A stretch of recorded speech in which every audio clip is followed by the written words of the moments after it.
gbélé mo gbọ́ròyìn Ọlárewájú kú. Ọlárewájú alásàtìlẹ̀ Ìbàdàn dágbére fáyé.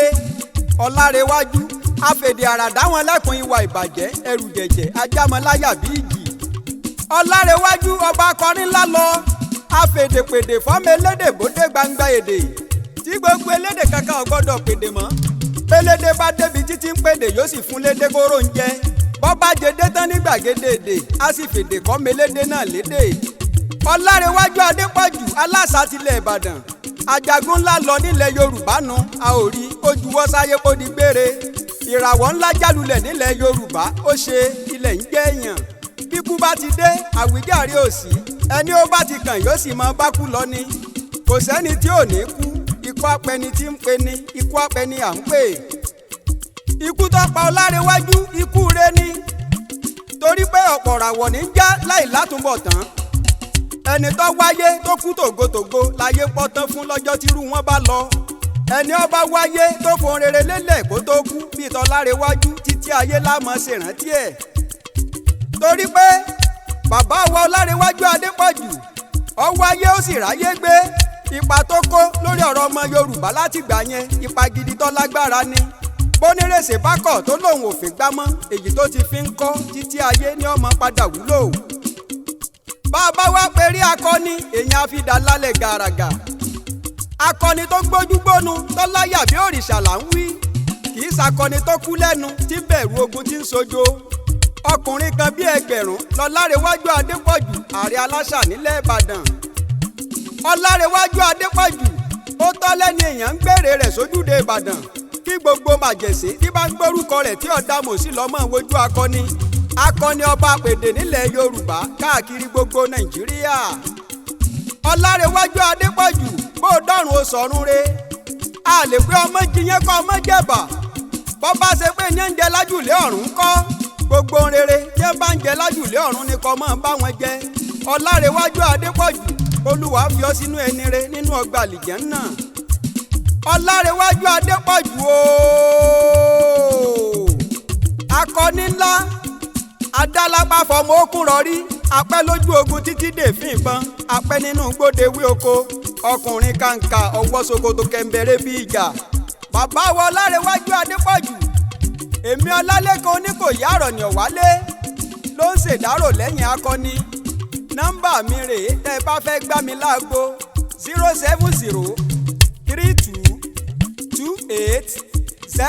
07032280944 tẹ́ ẹ bá ti gbá mi láago Ìkòyí Ọlálékan gangan lẹ̀ ń pè. ọmọ ọba Ajísáfẹ́ igi ńlá wa ti dá ẹja ńlá wa ti tó lọ lómi òpó sánmà ló yẹ lulẹ̀ kí la wá ṣe fún ikú olórí bobo ògo ló tún gbà sọnù má kó wá lọ́wọ́ kí lẹgbẹ́ wa ṣe fún ikú alágbàpọ̀ ọ̀run tí sọlẹ̀ ọ̀làdì kíkan ẹja ńlá ló lọ lómi òpó sánmà ló yẹ lulẹ̀ ọjọ́ ńlá lọ́jọ́ kú wọlé pa Ọlárewájú ọjọ́ ojú ogun lé ní ọjọ́ kú wọlé pa bàbá ọjọ́ Sunday ń bàbá gbàlejò Ọlárewájú ṣe bí ikú rẹjú ní kú wọlé ti bàbá gbogbo ọmọ ṣe bí ikú gbowó ikú paríya wọ́n ṣe bí ikú gbarìbá ikú ò gbarìbá ó fárígá kí la fẹ́ ṣe fún ikú bó ti lóun ò mẹ́nìkan bó bá ti fẹ́ ṣòro dákun bá kẹ́wọ̀n afọ̀rún gẹ̀ wọ́n ó tẹ́ wọn sí ibùba ìkẹ́ kárílé dé sí ẹ bá wáyé Adépọ̀jù. ọmọ ọba Ajísáfẹ́ mo kí wa kú atótónu mo kí Chief Kúnlé ológun dúdú ẹ̀sìn kú léde ọkùnrin kàkà bàjà àjànàkú ọmọ Adéwọ̀yìn kí la fẹ́ fi kú ṣe bá a bá rí mú ni ó yẹ ká fi jófin bá a bá rí mú ni àbá fi sẹ́wọ̀n kan àìní dé ṣáyé mọ́ lẹ́ni tá a gbára lé ló wá sọ sí kàga àìlèrómi gbé mu kí lẹgbẹ́ wa fi ṣe ọ́ akéwì ló sì wà á fọ́pọ́ndómọ́ lórí ikú tí wàá ṣe bí eré ikú tí mú bàbá rí wọlé àṣà ká tó lè rẹ́rìn ó digbó ká tó lè rẹ́ràn bí ẹ̀fọn ní àló tinú ìgboro ọ̀dà lẹ́ni tá a tún fi ń ṣomi ara lẹ́ni tá a tún fi ṣàgbẹ́kẹ̀lé Adépọ̀jù mà ti yẹ̀bá fún kó wá Ọlárewájú ti kí wa kó diláàbò ẹnìkan ò lè rí ti kú ṣe bá a fẹ́ ni bá a kọ̀ aṣẹ̀dá ti pín nǹkan ẹ̀ tí kó wá fọ́rú bá a bá lólé ayé kan tán bọ́run ló kùtà ó ṣe dàbọ̀ gbogbo ohun tí jẹ́ mọ̀lẹ́bí ẹ má ronú ẹni dá ló gbé sá lọ ikú ló jákéde kì í forí jì anybody ó ti lóun ó takẹ̀dá ẹni sì wá ṣẹ̀dá ní ránkú sí ó ti lóun ó sọlé ayé digbó ṣebí ẹnìkan ní orí wàlẹ̀ àṣà. kò burú o ọmọ ọba Ajísafẹ́ orin ti jáde akéwì adùn kan lẹ̀ akéwì adùn tí ń ní gbọ́ngbọ́n. ọmọ ọba Ajísafẹ́ ti dé olóhùn arèrè tí kọ́ ọmọ lórin ọ̀ká orí ebè asòro táláyà agbèdì fún ọmọ alágídí. ọmọ ọba Ajísafẹ́ ẹrù fọ́n agbè lókè bó ṣe bà. nọ́mbà tèmi rèé 090 65 54 61 65 ni ẹ pè mí sí tó bá yá. ọmọ ọba bọ̀rọ̀ fún àwọn ọmọ tí ṣe bà.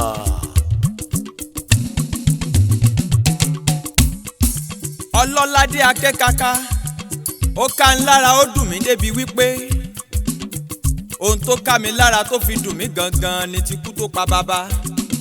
Ọlanrewaju Adepoju ká mi lára débi wípé kò jẹ́ kí n lè jẹun láti bí ọjọ́ mẹ́ta wà láì. ìbá jẹ́ pé mo mọlé ikú èmi ìbá pe kú lẹ́jọ́. ká ní mo mọlé àlùmúntù ń bá sọ àlùmúntù sẹ́wọ̀n àrèmọ́bọ̀. ikú dóró ikú ṣèkà ikú ti mólóore lọ.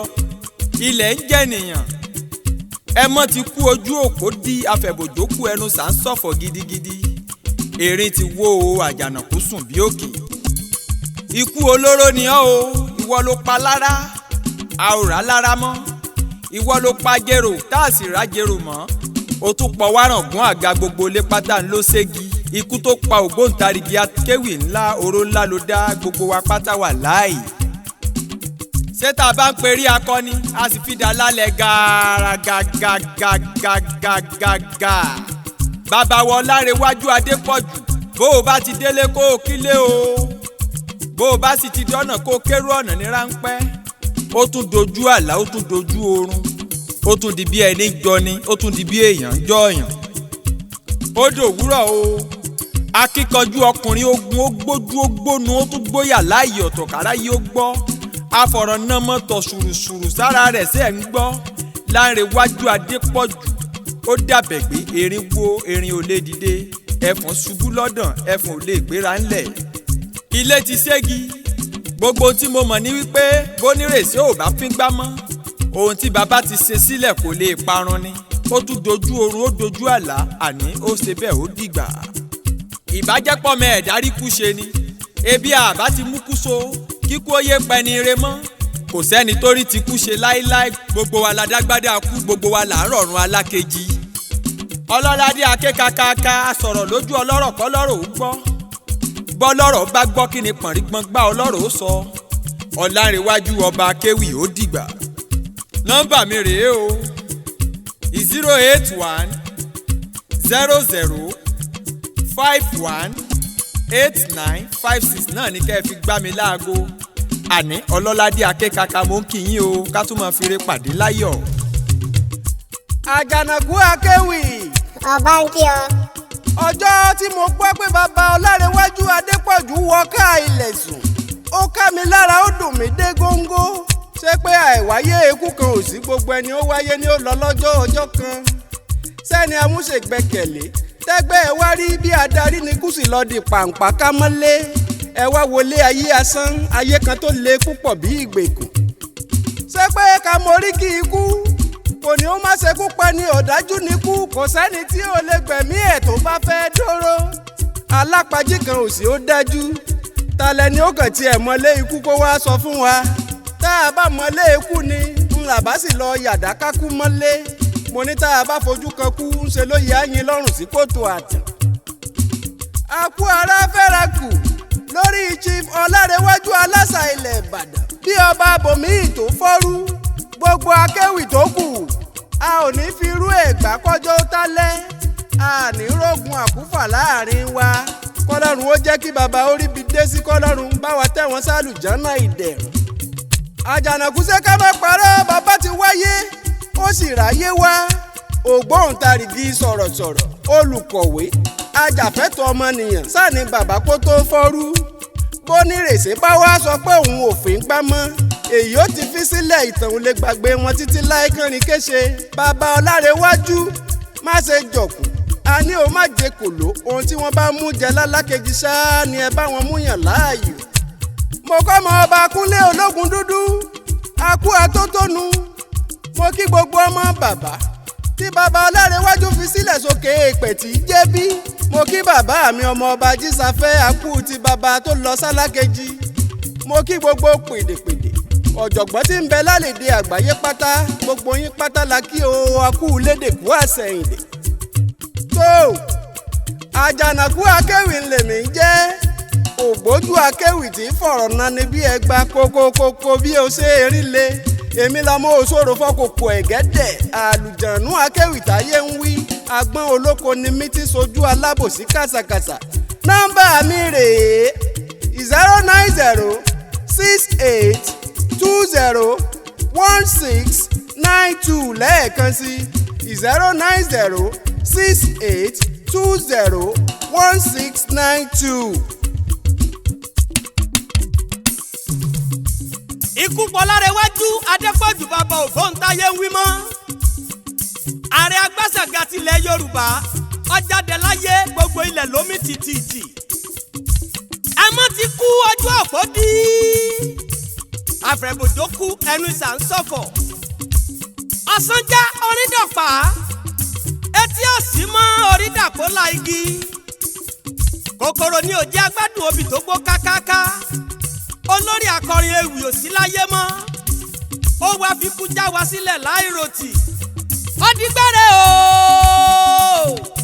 kátọ́rẹ́ rí ó dinú igbó kátọ́rẹ́ fún òdòdó ọ̀dàn ẹyẹ ti lọ ìtẹ́dòfo ọba gbogbo akéwì mo ṣèdárò akọni ìṣẹ̀lẹ̀ tó mú bàbá ọba akéwì àpèsè ọ̀la Kúnlé ológun dúdú tó fi dorí kodò ó yẹ kẹ́rì wípé ó dùn ní dé góńgó ó dùn ní dọ́kàndọ́kàn erin lọ erin ò lè dìde àgbà ọ̀jẹ̀ nínú akéwì ò sí láyé mọ́ ó di láíláí pọ́ngbá ó di kánrin kẹ́sẹ̀ ó tún di bẹ́ẹ̀ ní jọ ni ó di bẹ́ẹ̀ èèyàn ń jọyàn. Ọlárewájú Adépọ̀jù ọmọ ṣe bàbá ló lọ nílẹ̀ yìí kàn tán bí ó tún dọ̀rùn alákejì ká tó ríra àmọ́ ṣá bàbá kú bàbá sì tún kù láyé Ọlárewájú Adépọ̀jù ló rọrùn Kúnlé ológun dúdú ń bẹ láyé ó wà láàyè bàbá ọba akéwì ni mò ń bá wí kólúwọ bá wa lọ́rọ̀ ẹ̀mí ẹ̀ àpẹ́sìn ọ̀la gbogbo wa pátá la ṣèdárò akọni ọba gbogbo akéwì o akọ ẹ̀sìn ni mí tí ń gbẹ́nu igi ró tàhọ́ akọ egungun ni mí tí ró léńjẹ òkò ìjà ni mí tẹnu ìbọn jò wàrà wòrò nọ́mbà mi rè o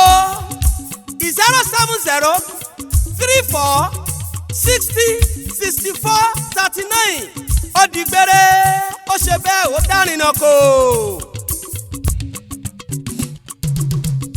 ó di gbére ó dárìnà kò ìpàdé tó dojú àlá bó dọ́rùn ó sọ̀rùn rí bàbá wa Ọlárewájú Adépọ̀jù ó di gbére iná kú afẹ́rú bojú ọ̀gẹ̀dẹ̀ kú afọmọ rẹ̀ rọ́pò bàbá wa Ọlárewájú Adépọ̀jù lọ àwọn ọmọ bàbá wà láàyè ẹ mọ́ ti kú ojú òpó ti dí afẹ̀rẹ̀bòjó kú ẹnu sà ń ṣọ̀fọ̀ ikú apẹni à ń pè ikú apẹni tí ń pè ní ó dájú ikú apèsè tí ń jẹ légbò lẹ́sẹ̀ ọ̀dájú ni kú ó ti mọ́ Ọlárewájú akọ òkúta ọba akéwì tí ń pèdè ìjìnlẹ̀ bó bá délé òkílé nítorí pé sílọ oyin a máa sílọ nígbó sílọ àfòmọ́ a máa sí kúrò lọ́rùn ọ̀pẹ ẹja ńlá ló lọ níbú àrọ̀gìdìgbà ló lọ lálẹ́ odò àmọ́ bọ́ bá ń bi yín léèrè pé ta ló kọrin ewì fákọni tó lọ ẹ bá mi sọ fún ọ pé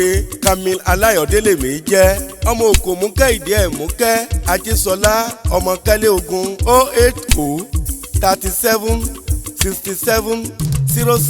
08037670797 náà ni.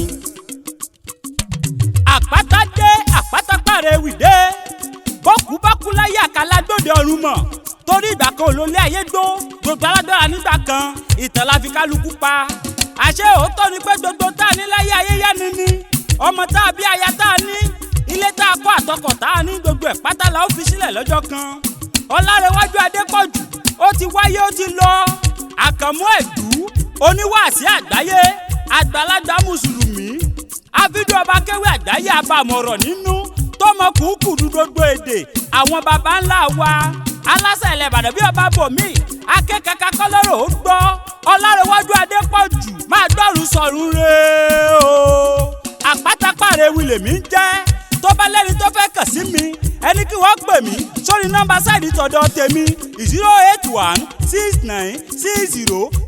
08169002775 mo gbéra pa ó dibi tá a forí mi sọlẹ̀ sí oníbojúmọ́ tí mọ́dé gbogbo ilẹ̀ kílẹ̀.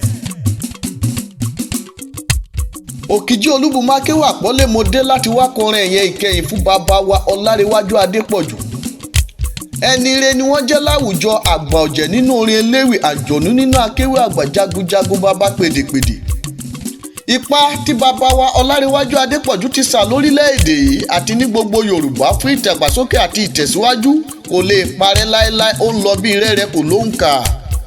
bàbá wa ọlárẹ̀wájú adépọ̀jù olùkọ́ ni wọ́n jẹ́ nínú ẹ̀sìn ti fìpìlẹ̀ rere lélẹ̀ fún gbogbo àwọn ọmọ ẹlẹ́yìn láti máa tọ̀ ẹ̀yìn tẹ́ fi sílẹ̀ kò ní bàjẹ́ lọ́lá ṣe lédùà.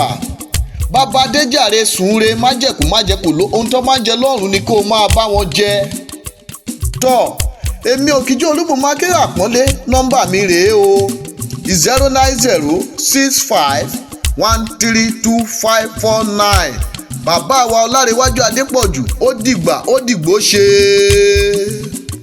ọlárẹ̀wájú ó di gbére ìbàdàn mẹ́sì ọgọ̀ nílé olúyọ̀lé ọmọ ajẹ̀gbìn yó ọmọ àfikàrà ahun fọ́rímù ìbàdàn mọ́jàmọ́jà tí kára wájú lẹ́rú ọmọ agbóyàyà ògúnmọ́sà ọmọ agbóyàyà mọ́yà ìwọ ni ọmọ ògúnmọ́lá olódògbò kẹrìnlógún ọmọ ògbórè ẹ̀fà àjàyí òkìkí olú ó di gbére ìkòyí ẹ̀sọ́ ọmọ adìyílẹ̀ dogun yan bíi lólú ọmọ alẹ́rí ikú kankan bá rọ̀ ní gbọ́nra jígi wẹ́rú oògùn ojú ọ̀rọ̀ ni ẹ̀jẹ̀sẹ̀ yẹ ó tó mi ńlẹ̀ bàbá tó bí ọlọ́mọ tàkùn ọ̀kẹ́rẹ́ ní òjò mi ọba ò tó rò ojú ọ̀rọ̀ wọn ìbájẹ́sẹ̀ yẹ ó tó mi ìtàkùn ọ̀kẹ́rẹ́ wọn ìbájọ́ mi ọba ò tó rò èmi làbárí mú bọ́bà mú bọ̀sùn mú bàjàgùn òsà méjèèjì rẹ̀ tí ń bẹ nípẹ̀kù òpópó lé wọn kì í jẹyán wọn kì í jẹ̀kọ bójú bá ti mọ́ ogun ni wọ́n tọrọ lọ́wọ́ wọn ó di gbére ọlárẹ̀wájú adépọ̀jù ó dìgbà orúkọ tèmi lọ́lápọ̀sí àyìndé ògúnrẹ̀mí nọ́mbà mi rèé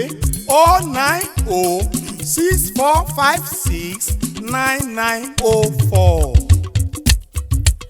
ìgbà tí mo gbọ́ kú lárẹ̀wájú adépọ̀jù bí àlá lórí ojú awógbèmí mo pariwo ha nǹkan dé mo ní kú ti mólú ọba akọrin lọ ikú ti pọ̀jọ̀gbọ́n akéwì kí láti ṣèyí sí ikú ti pakọrin ìgbàlà fún gbogbo mẹ̀kúnnù mo ní gídá ẹwẹ́so akèrègbè tó fò ṣègbèrèodò mọ́ abẹ́rẹ́ ti bọ́ sókun ọwọ́ akẹni tí ọ̀wọ́nú agbami mọ́kínní ó ṣe ikú pa aláròjinlẹ̀ ọ̀jọ̀gbọ́n orísun èdè fún gbogbo elédè tí ń pédè ìjìnlẹ̀ akọni lọ lárẹ̀wájú adépọ̀jù kú o ká tó lè rẹ́rìn ó di gbóréré ó dọ̀dàn ká tó lè rẹ́fọ̀n aláròjinlẹ̀ ọ̀rọ̀ bíi talásà ilẹ̀ ìbàdàn ó ṣọ̀wọ́n láyé máa gbọ́rùn sọ̀rùn ire ọba akọrin ọ̀dàrìnà kó dojú àlá ó tún di níjọ́ míì ẹ jẹ́ ká rántí ikú gbogbo àwọn èèyàn tó kù sáyé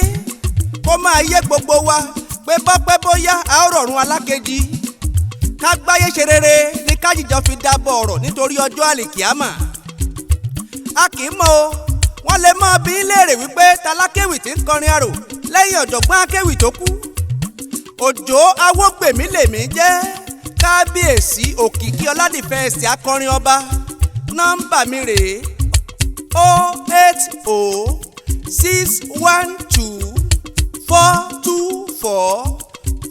08061242458. ikú ọlárẹ̀wájú ṣe mí ní kàyéfì ó jọ mí lójú aṣíwájú lọ ìlú kan gógó àjànàkú lọ erinwo ní jù gbogbo ìjù lómì tìtì ọ̀fọ̀ ńlá ló jẹ́ fún gbogbo akéwì àti gbogbo yorùbá kì í ṣe pé ọlárẹ̀wájú ò dàgbà tó ipa tí ń kó tó fẹ́ yọ sílẹ̀ lógun ẹkún tí ń pa gbogbo wa bàbá dàgbà ní tàgbà 83 years lọ́dún tó lò lókè èèpẹ̀ kátó tó rẹ́ni bí ẹni kátó tó lè rẹ́ èèyàn bí èèyàn dájúdájú aláràárà orin jìnnà gidi kátó ríru ọlárẹ̀wájú adépọ̀jù yóò di pé lágbájá jọra wọn ni àkànmú lọ sájú àìpadà wálé mọ́ ó ga ilẹ̀ jẹ́nìyàn Súnre Ọlánrewájú Adépọ̀jù olórí gbogbo akéwì nígbà tó wà láyé alásàlẹ̀ ìbàdàn bí ọba bòmí erin lákàtàbú lọ àyàkókò nàkí a sọ̀rọ̀ lójú ọlọ́rọ̀ kọ́lọ́rọ̀ ó gbọ́ eégún mọ̀gájí ọkọ sọ́jà tí ó bẹ̀rù ìjà yíyọ ẹkùn tó jókòó o bí Lárewájú ò bá sọ̀rọ̀ ó ní ohun tí ń wí bí Jagunlabi bá ń sọ̀rọ̀ ẹnìkan ò lè gbin ìwèrèpè oníbìkan àgbámú Jagunlabi nàmọ́ tó nà yá ẹ̀. Súnre Súnre bàbá wa ìtàn ò ní gbé ọ pamọ́ ibi ó fàdàgbà ayé rọ̀ sí ìtàn ò lè gbàgbé ta ló lè gbàgbé ajá tó mú sánsán tó fẹ̀yìn podidi ẹfọ̀n láàrin oko orúkọ àwọn jagunjagun Yorùbá ò tí ì pé tá a bá yọ orúkọ Adépọ̀jù nínú ìtàn títí láéláé ni gbogbo wa mọ̀ ṣèrántí bàbá Ọlánrewájú o tí wọ́n bá ń jẹ lálẹ́dẹ̀ ọ̀run ni ọmọ bá wọn jẹ Kúnlé ológun dúdú rèé mo ṣèdárò ẹ bàbá Ọlánrewájú bàbá ní bàbá ọmọ Ìbàdàn nílé Olúyọ̀lé àjòròsò ó dìgbà tí wọ́n bá béèrè wípé ta ló kọrin ewì ìdágbére fún bàbá Ọlánrewájú Adépọ̀jù èmi lọ́kàn ṣoṣo ọmọ líle tó dù àbí Kúnlé ológun dúdú nọ́mbà mi rèé 091 51 52 53 54 ẹ tún gbọ́ lẹ́ẹ̀kan sí 091 51 52 53 54.